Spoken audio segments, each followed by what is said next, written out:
YouTube community, it's your favorite apostate and undo here once again, exposing Watchtower inconsistencies and freeing you from the prison of your very own mind. Now, y'all thought I had forsaken you, didn't you? Y'all thought I had gone away permanently? Well, fear not, YouTube community, for I have returned here to exact my terrible revenge upon Watchtower Corporation. But, more seriously, tonight I figured we would discuss the principle of Christian leadership, how it is exercised in the quote-unquote Christian congregation of Jehovah's Witnesses, and whether or not this is conducive with the teachings of Christ. We're going to start in a scripture that most Jehovah's Witnesses and ex-Jehovah's Witnesses will be familiar with, which is found at 1 Thessalonians 5, 12 and 13. This is a scripture that is used quite frequently to assert authority over the congregation and is used to exploit subservient, weak-minded individuals into obeying the elders and getting them pretty things and allowing them to do special things. In any event, let's just read the scripture. Now we request you, brothers, to have regard for those who are working hard among you and presiding over you in the Lord and admonishing you, and to give them more than extraordinary consideration in love because of their work. Be peaceable with one another. Now, what we're going to focus on in that scripture really and sort of frame our discussion with is the term presiding over. The Greek word from which it is translated is prostimi, and you can find the exact definition in Strong's Greek Dictionary G4291. That's G4291. All right, I'll go ahead and read you the basic definition. To set or place before, to set over, to be over, to superintend, to preside over, to be a protector or guardian. So that is the Greek definition. That is the sense that Paul was trying to convey. Now, you're probably wondering why I have my beef with this scripture since it is in the Bible. You may be wondering, well, if I don't have time, I will cover it at some other point, but I have some serious problems with Paul, and I may just give a short. But anyway, let's go ahead and frame the discussion. Definitions. That's what I said I would do. That's what I'm going to do. So, to superintend. Remember, one of the definitions was to superintend or preside over. So, superintendent. One who has executive oversight and charge. Overseer. A supervisor or superintendent. Easy. Preside. To exercise guidance, direction, or control. To occupy the place of authority. Act as president, chairman, or moderator. Elder. Of earlier birth or greater age, prior or superior in rank, office, or validity. So, now that we've sort of framed our discussion in these words which have weight, meaning, and relevance in the everyday life of a Jehovah's Witness, let us ask a simple question.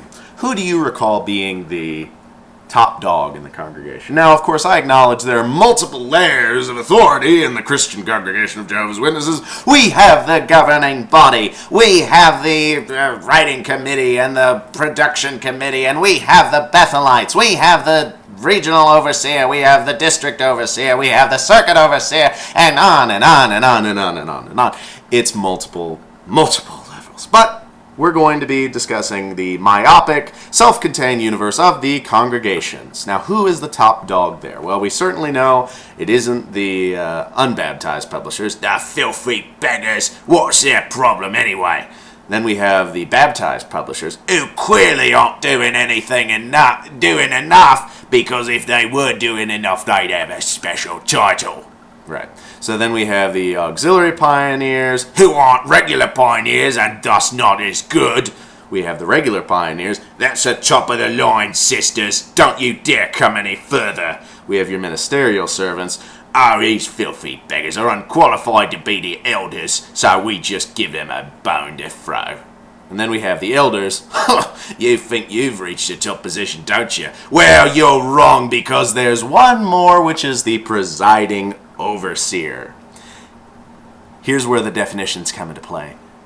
Considering what we've just went through, we've defined the Strong's Greek Dictionary word prostimi, We've defined superintendent, overseer, preside, and elder. What is the definition of that title, of that office, of that rank, of that position in Jehovah's Witnesses? Very simply, it is an executive with oversight and charge, superior in rank, occupying a place of authority and moderating or controlling the congregation with greater validity. God! Does that sound like a very Christian office to hold? Does this sound like a position that Jesus would be a proponent of? Well, regardless of what I think, Watchtower, of course, seems to think so. Let's quote their exact words in the 10/15/2008 edition. Traveling overseers are certainly to be counted among those who are working hard. Therefore, let us give them more than extraordinary consideration. One way to do so is by responding wholeheartedly to their counsel and encouragement. When such an overseer conveys this direction from the faithful and discreet slave class, the wisdom from above will move us to be ready to obey. So, conversely, if we're not moved from the wisdom from above, then we must be stupid and therefore unwilling to obey. I'm just saying, using the Watchtower framework here. And then also, I'm not sure about you, but when I think about being given consideration, I don't think do things my way. That's not, I don't know, the first thing that pops into mind. But maybe it is for Watchtower Corporation. Maybe when they say be considerate, they mean obey us, as they said in this magazine. Apparently that's what it means to give consideration. But don't worry. If you find it hard to obey the overseers or the presiding overseer or the elders, don't worry, folks, because Watchtower, they understand. And they really reach out to you in their 10/15/2009 edition of the Watchtower, where they say, at times, we may find it a challenge to obey the Bible-based direction given to us by the local elders. We are likely aware of their imperfections, and this may distort our view somewhat of their counsel. Still, Christ, the head of the congregation, is pleased to use these imperfect men. Therefore, the way we react to their authority directly influences our friendship with Christ. When we overlook the faults of the elders and joyfully follow their direction, we prove our love for Christ. Now, how often do the elders overlook your faults? Seriously, how often are the elders not nitpicking you and pointing out every little flaw that you have? And yet, mind you, you're supposed to overlook their flaws. Right, this definitely seems to codify and well represent Jesus' golden rule, which is to do unto others as you would have them do unto yourself. Yes, they want you to overlook their flaws, but they don't want to overlook yours. Right, got it. And then also just think of the fallacy of that logic. Read it again. Sorry. When we overlook the faults of the elders and follow their direction, we prove our love to Christ. When we react to their authority, it directly influences our friendship. So, according to Watchtower Corporation, we have to, their words not mine, follow their direction. Whose direction? Not Jesus, the head of the congregation. No! We have to follow men, which is something that, as the last time I checked, something Jesus specifically and directly told you not to do. Do not follow men. But, you know, maybe I'm just a little bit unbalanced. Maybe I don't understand when Jesus says something, he really means something else. Okay, if you can't tell, I take this topic just a tiny bit seriously. And the reason is because I'm a Christian. A Christian literally means to follow who? Follow Christ! But the Watchtower, as they tell you in this edition of their publication, follow their direction. Whose direction? The elders' direction. They tell you to follow men, but a Christian's job is to follow Christ. So, without expounding any further, are Jehovah's Witnesses Christian? Okay. And the other thing, one last thing. The elders are also to be obeyed, even if they're wrong. Even if you know, beyond a shadow of a doubt, that the elders' counsel is incorrect, they're wrong, doesn't matter, you still have to follow their direction. If you don't believe me, the Watchtower basically says the same thing, and I'll go ahead and quote that issue in the 4/1/2007 edition. And mind you, they beat around the bush a little bit. They try and do their politically correct gig, but again. What though if we are not convinced that in a certain case the elder's direction is the best way of doing things? That is where submission comes into play.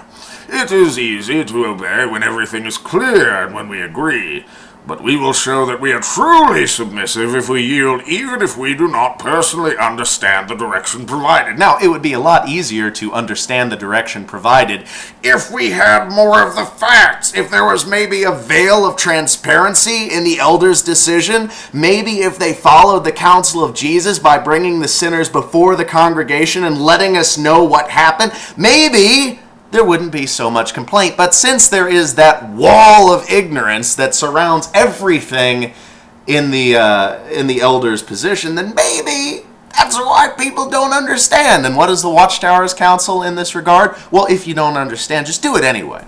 Shut up and obey.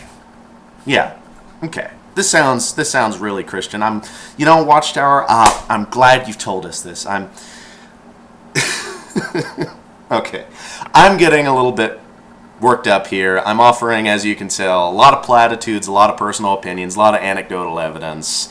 And hey, I enjoy yammering on. I enjoy talking. I'm studying to be a talk show radio host. That's kind of going to be my job, is to offer personal opinions and editorialize things.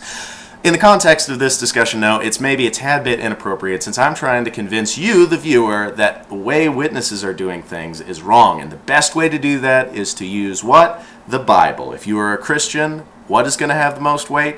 The words of me? Nah. The Bible? Yeah. So, that being said, let us cover Jesus' words in Matthew chapter 23 and verses 3 to 12. Therefore, all the things they tell you, do and observe. But do not do according to their deeds, for they say, but do not perform. They bind up heavy loads and put them upon the shoulders of men, but they themselves are not willing to budge them with their finger. All the works they do to be viewed by men, for they broaden the scripture-containing cases that they wear as safeguards, and they enlarge the fringes of their garments. They like the most prominent place at evening meals, and the front seats in the synagogues, and the greetings in the marketplaces, and to be called rabbi by men. But you, speaking directly to Christians now, do not you be called rabbi, for one is your teacher, whereas you are all brothers. Moreover, do not anyone call your father on earth, for one is your Father, the heavenly one. Neither be called leaders, for one is your leader, Christ. But the greatest one among you must be your minister. Whoever exalts himself will be humbled. Whoever humbles himself will be exalted. Do not any one of you in a Christian congregation dare be called leaders, for one is your leader, Christ. Speaking directly to Jehovah's Witnesses now, I'm going to ask you a series of questions. Now, whether you agree with me or not, just for once, answer honestly. If you come to a different conclusion, that's fine. It's fine. I'm offering a different opinion. My job is to show you that there is something greater than a magazine. If you choose not to engage in that, I can't really help that. But for once, think about this, all right? A series of questions.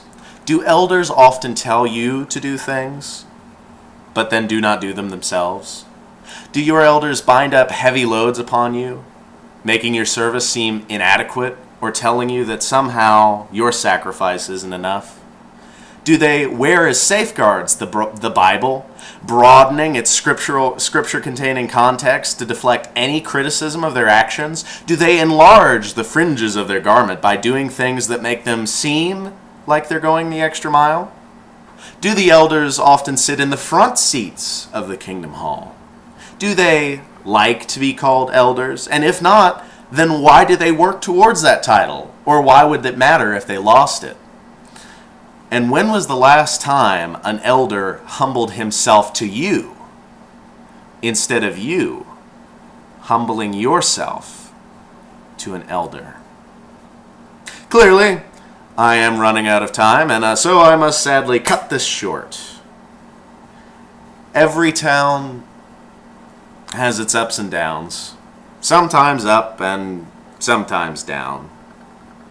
But wherever you are, whatever time it is, good or bad, whatever position of authority you may have, remember that life is a state of mind. And I'll be seeing you folks soon. Thanks for watching.